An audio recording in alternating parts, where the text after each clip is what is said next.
How could Vandy effectively utilize NIL to transform their program?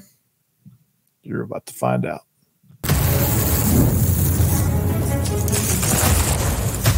You are Locked On Vandy, your daily podcast on the Vanderbilt Commodores. Part of the Locked On Podcast Network, your team every day. Welcome into the Locked On Vandy podcast on the Locked On Podcast Network. I'm your host, Corey Burton. Thanks for making Locked On Vandy your first listen every day. We're free and available wherever you get your podcasts and on YouTube as a part of the Locked On Podcast Network, your team every day. Today's episode is brought to you by Gametime. Download the Gametime app, create an account, and use code LOCKEDONCollege for $20 off your first purchase. Terms apply.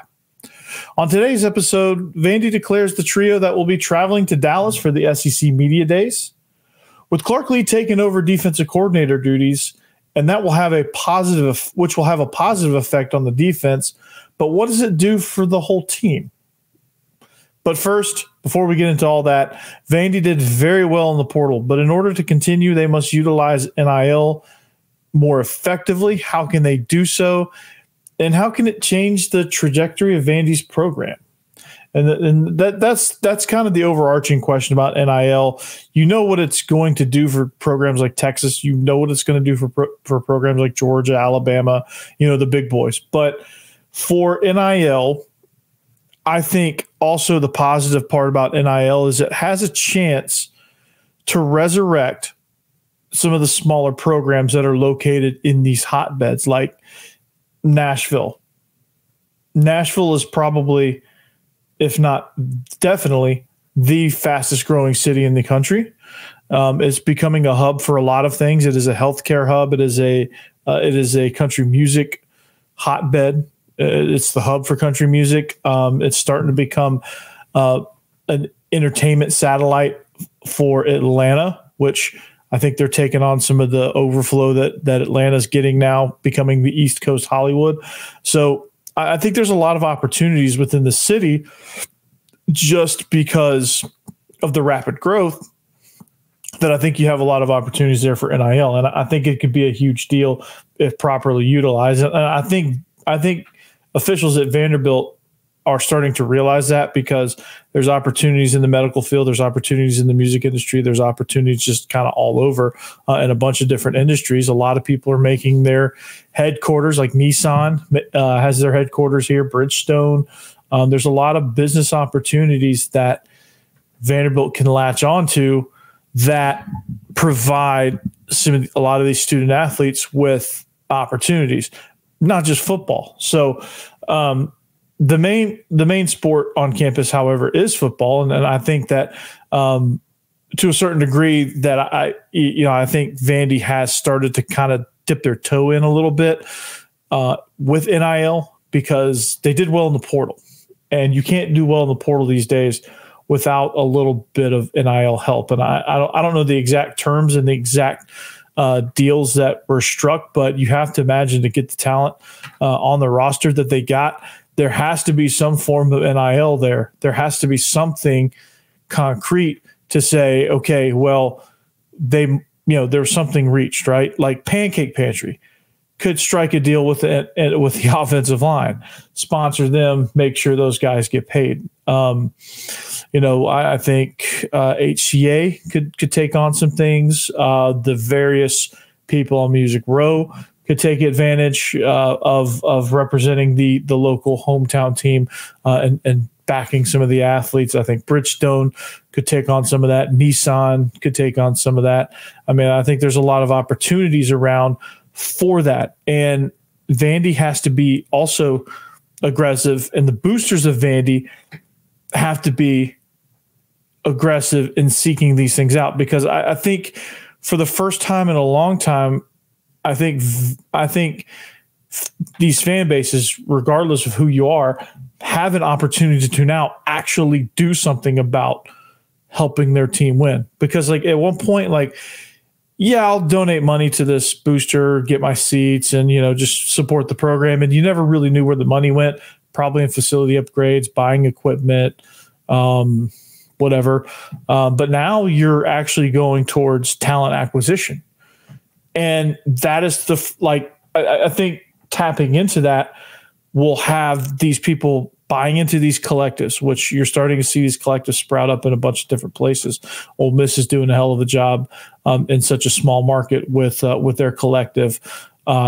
Athens, the Classic City Collective. Austin, probably the biggest NIL market out there. Los Angeles, USC is starting to rise up a little bit because of NIL opportunities, but Nashville can and has the capability of jumping right in if they go full force, which I think right now they're entering the pool of NIL.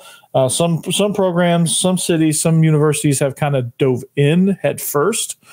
But Vandy's a program that's been a little more cautious with NIL because, again, I think a lot of it is philosophy of academics over athletics, and a lot of it is also just they just haven't been very active in much of anything athletic wise. But with the opportunities that come with NIL, as far as marketing your university, marketing your programs at a more specific level, I think it'd be foolish for these universities, especially Vanderbilt, to be able to market their university. And you can say all you want to, well, our degrees speak for themselves. No, not this day and age. You still have to market. You still have to make it a desirable place to be, and creating an on-campus culture is part of that. And if you have a desirable on-campus culture, people will want to flock to that. And in doing so, you open up all kind of opportunities for growth within not just your programs, not just your athletic programs, but the university as a whole. Take this example for example. All right, take this example for a fact. University of Miami in the mid 80s. Actually in the late 70s, they were absolutely nothing. They're very comparable as far as what kind of university they are with Vanderbilt. They're a private university, very, very good university down in Miami, Coral Gables, where it was known. It wasn't really like not much on the map. It's probably a pretty small university, not much going on, and then all of a sudden the football team just explodes. And when the football team exploded and won the national championship, their enrollment tripled. And right in the center fold of the university brochure is a picture of one of the star members of the football team. Sports is the front door, the front porch of your university. It represents your university. So to be able to invest in that is a huge, huge deal, because you can actually now control a little bit of the talent acquisition. You have a hand in that as far as striking these deals. So if they properly utilize it, the effect that it will have on Vanderbilt University, I don't even think they realize the potential they're about to tap into. And what they could actually do with a booming NIL market. I mean, just think about it, right?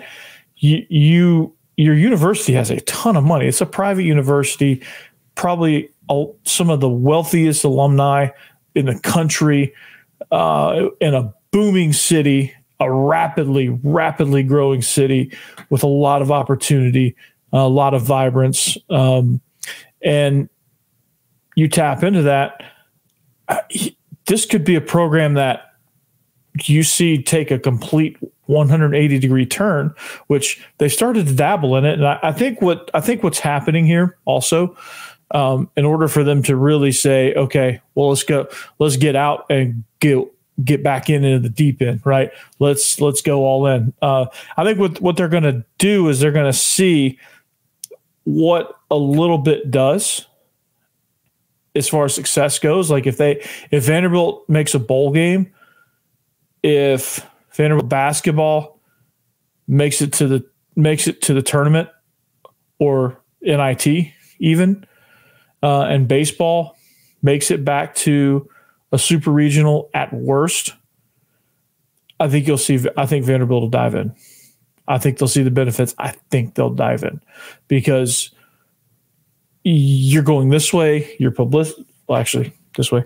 Your publicity is just skyrocketing and rapidly rising and growing, just like your city is. And you just have an opportunity to really kind of take this thing off, man. Like you get a really good collective.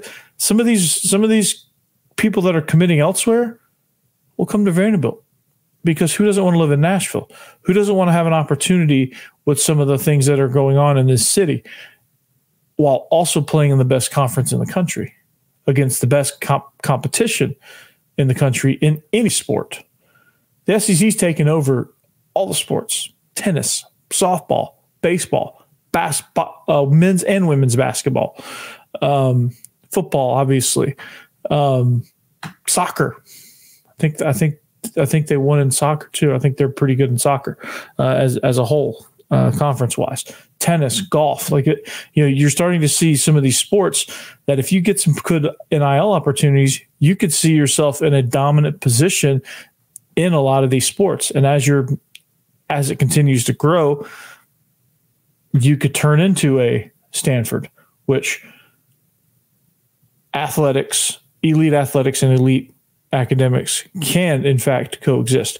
You could be a Duke University, where you have one of the most prestigious basketball programs in all of college basketball, along with elite athletics. Like, it can happen. It's possible if you allow it to be possible.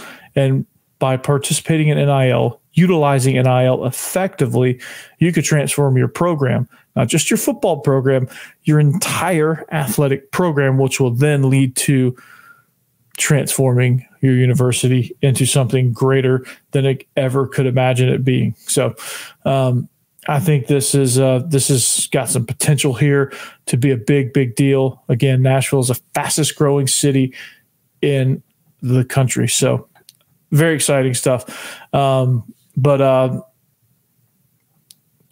think Clark Lee has done a really good job transforming and overhauling. One of the things he's done is taken over defensive play calling. It's going to affect the defense, already has, but how's it going to affect the rest of the team or the whole or the operation as a whole? We'll talk about that next. This episode is brought to you by Gametime. That's right. Did you know Gametime is an authorized ticket marketplace of Major League Baseball, which makes getting tickets faster and easier? Prices on the Gametime app actually go down the closer it gets to first pitch. With killer last-minute deals, all-in prices, views from your seat, and the lowest price guarantee, Gametime takes all the guesswork out of buying MLB tickets. So if you want to go to that Braves game or that Padres game, or if you're a fan of the Texas Rangers, get out your Gametime app now, all right, and decide what you want to do, because, man, there's so many great features. And to pick a favorite feature is kind of like picking who your favorite child is. I love all of these features because they all kind of tie into a full ticket buying experience, like last minute deals. Save up to 60% off buying last minute for sports, concert, comedy, and theater, or whatever. Man, that's awesome, right? And those go along with flash deals. So when you open the app, there's some deals that are like, hey, if you purchase now in the next 30 minutes, we'll give you an extra 30% off. I mean, that's just a hypothetical, but like, you can save even more with exclusive in-app deals on select seats ahead of a game or event. Like, hey, the featured section is section 112, right? And then they also have zone deals, which you save even more when you choose a section and let Gametime choose the seats. That goes along with all-in pricing, right? You know your total up front. There's no surprise fees at checkout. Everything you see is what you get. All right. You also, speaking of seeing that, you get a panoramic view from your seat in the app before you buy. Like, I love that. Be able to see what you're going to see when you get there. Also, Gametime has the lowest price guarantee, or Gametime will credit you 110% of the difference. And also, your purchase is covered with the most flexible customer service policy in the ticket industry. If any or all of that sounds great to you, this is what you need to do. You need to take the guesswork out of buying MLB tickets with Gametime. So download the Gametime app, create an account, use code LOCKEDONCollege, which is written right here below, for $20 off your first purchase. Terms apply. Again, create an account and redeem code, for those of you on the audio side, Locked On College. That's LOCKEDONCOLLEGE for $20 off. Download Gametime today. Last minute tickets, lowest price, guaranteed.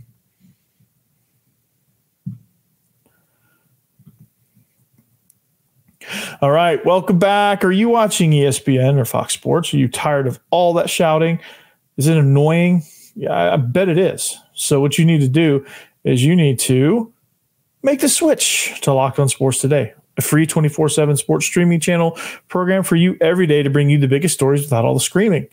Locked On Sports Today brings you can't-miss analysis, opinions, news, streaming 24/7 on YouTube or the free Amazon Fire TV Channels app, part of the Locked On Podcast Network, your team every day. So thank you again. Speaking of every day, thank you for making us a part of your day every single day. Thank you to the everydayer. Shout out to you.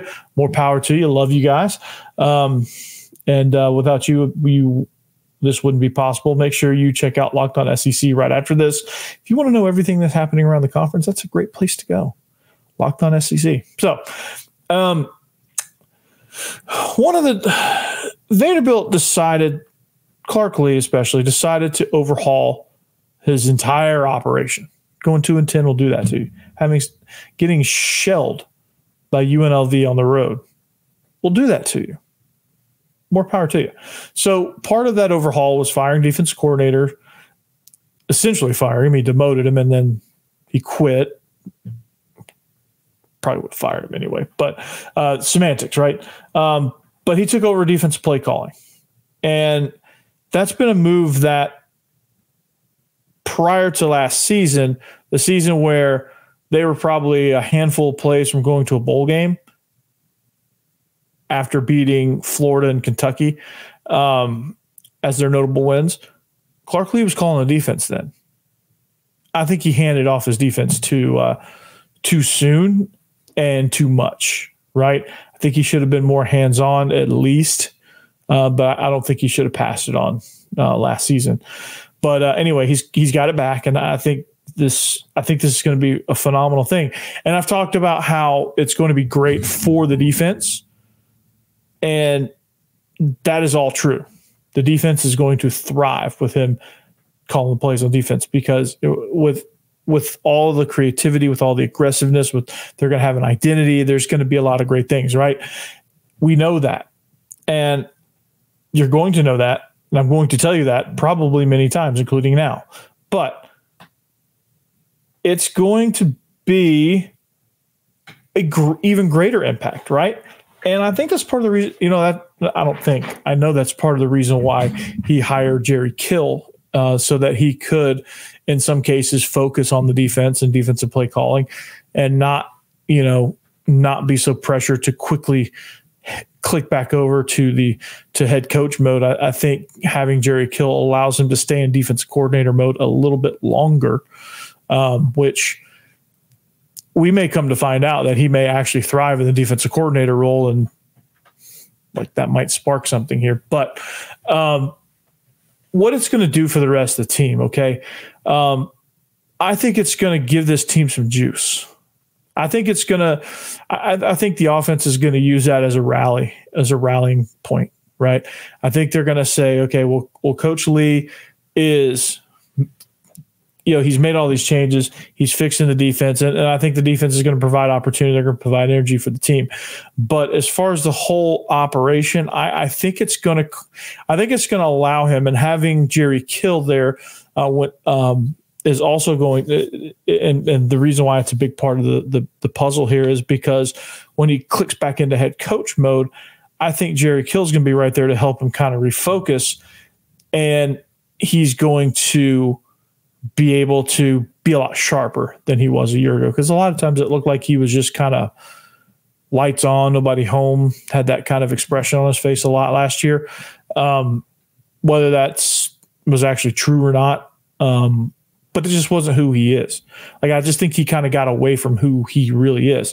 And also, this is going to allow him to be more engaging, because while he's engaging with the defense, I think he's going to be just more engaging all around. Like, I think he's going to be somebody that's going to be more present, more show of emotions, just kind of like there as like a head coach, a head coach that doesn't look like he wants, that he wants to be anywhere else but there. A head coach that, I don't know, seems like when you have the look that he did last year, okay, it seems as though he is incompetent, which we all know that's not true. And I'm not saying that that's the truth, but that's kind of how it projects, right? If you just kind of stand there with this blank look on your face, it doesn't really look like your microphone is up on your headset. You're not really talking to anybody. You're not really it doesn't look like there's much going on there. You look disinterested and you look like you don't know what to do, which is incompetence. But now you're forced to have to really you're forced to really have to be involved in the game, because now you have to be in tune with the flow of the game. So when you're not in defense coordinator mode, you're in head coach mode, which now you are looking at the offense with the same level of detail and the same critical eye, because you have to understand that in order to call a game defensively, you have to take the flow of the game into account, into situations like every 3rd and 4 is not created equal. That's why I think these massive play cards with all these lists based on down and distance are silly, because it takes you out of the flow of the game, right? Handing off your play calling duties oftentimes will take guys like him out of the flow of the game. Some people can handle it. Clark Lee tried to handle it, didn't work, which is fine. Almost got him fired, unfortunately, but it works now. And I think he's going to be a better coach because of it. Just better all-around coach. Situationally, I think motivationally, and just more engaging. I think the players are going to like him more and be more motivated to play even harder for him and rally around what he's trying to do. Whether that translates into a bunch of wins, who knows, right? This Vandy team is probably the biggest wild card that they've ever been, coming off probably one of the worst seasons that I have ever seen, one of the more pathetic seasons I've ever seen. And I've seen some 2-10 seasons, and I don't count the COVID season because nobody wanted to be there. That one's an anomaly. That one's like way out there. That was actually really pitiful. But the season that caused Clark Lee to show up was pretty pitiful. But again, there's so many factors in that doesn't really count. So throw that season out. Last season was probably the most pathetic season of Vanderbilt football I've ever seen. And there's been some stinkers in there, but like there's been times where Vanderbilt's like competitive and go 2-10. They just can't. They just had a rough go of the schedule and injuries and stuff like that. Last year was truly pathetic. You follow that up.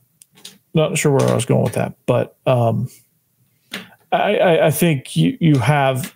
I think it forced Clark Lee to be more involved, and that's going to be a great thing for the team as a whole. So I love it, man. I love this move, and I think it's going to benefit Clark Lee, and the impact that he's going to have on this team is going to be truly tremendous, because he's going to be even more entrenched in situational football, and I think he's going to bring some juice now.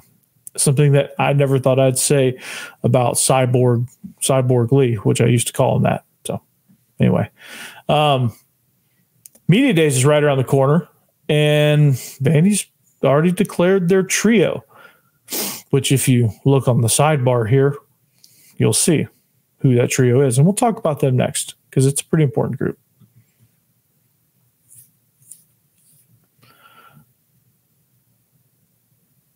All right, wrapping up here on the Locked On Vandy podcast on the Locked On Podcast Network. We thank you for listening. Thank you for joining us at Locked On Vandy on all social media platforms if you want to follow along with the show. Also, you can find me at Coach Burt 36. Make sure you check out the other shows that are on the Locked On Network. I think this is a great network for shows, so make sure you check all that stuff out. Vandy has declared who they're going to take for SEC Media Days. They're going to take Langston Patterson, Gunnar Hansen, and CJ Taylor. And they will be representing Vanderbilt on Monday. So Vanderbilt is up first. The media days run from July 15th through the 18th. And Vandy, I think, will be up first. I think they'll be up first. No, they're in the afternoon session, so they're not first. Vandy is going with Ole Miss. That's an interesting combo there. But Langston Patterson, Gunnar Hansen, and CJ Taylor will be representing Vanderbilt. Taylor has been named preseason All-SEC by Phil Steele and Athlon. He started 9 games for Vandy last year, finishing 3rd on the team in tackles and 2nd on the team in tackles for loss. Had 2 picks and 3 pass breakups and 2 forced fumbles. In a position that really just encompasses who he is, and that's the utility guy. He was a linebacker, safety, whatever. He was everything, right? He was just kind of get in where you fit in, and this year he's going to be a safety primarily, but you'll see him again. His versatility will be on display there. So very deserving selection there. Also, Langston Patterson has been named preseason All-SEC by Phil Steele and Athlon. He led the Commodores in tackling during his sophomore season. He made 74 tackles in 11 games. He had 9 tackles and a sack and a forced fumble and an interception against Ole Miss. So that'll be kind of weird for Lane Kiffin and crew. When they see him, they'll probably be hiding. But he earned a spot on the Pro Football Focus Defensive Team of the Week for his performance against Ole Miss. So that was probably the standout game, the game that made you go, Langston Patterson is a guy. Langston Patterson is going to be a hell of a player on this defense. And I think that will ring true. I think he'll have more highlight games like that, especially in this Clark Lee-led defense. And then Gunnar Hansen, he is bringing 23 returning starts back to Vanderbilt's offensive line. He's started 17 in a row, knock on wood. And he played nearly all of his almost 800 snaps last fall at left tackle. And he's just a model of consistency. And with a new strength and conditioning program, the new schemes and new things like that, don't know exactly where he's going to fit. You have to assume that he's going to be at left tackle. But then again, with a change in philosophy, that could mean a change in spot for Gunnar Hansen. But for all intents and purposes, I'm penciling him in as a starting left tackle. I think that's where he will remain. I think that's where he's probably most effective. If it ain't broke, don't fix it. But, new strength and conditioning stuff is going to allow him to be more of a fixture there. I think he's going to be even better than he was a year ago. And I really like this trio here because I think it represents what, the last one standing for Vandy, because it seemed like a lot of people left in the transfer portal. So I really like this because these are guys that embody what the Vandy culture is about, what Clark Lee is about, and what this change is about, because they've seen both angles. Like all these transfer guys come in, yeah, it's great, right? And they've added a lot.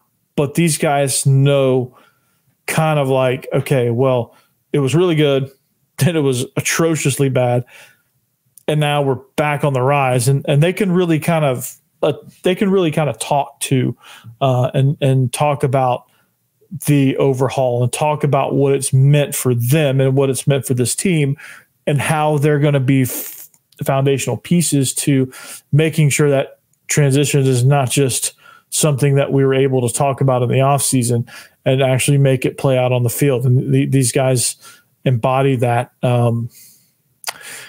They embody that whole thing and loyalty and sticking through hard times for better times ahead, and making sure that Clark Lee is properly represented and Vanderbilt is properly represented for some guys that are going to rise out of the ashes and have success.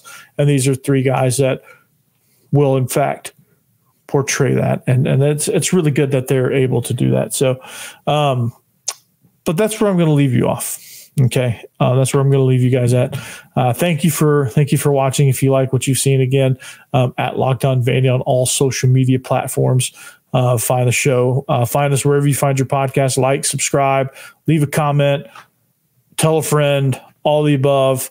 And with that, we will see you tomorrow here on the Locked On Vandy podcast. Behave yourselves, and of course, anchor down.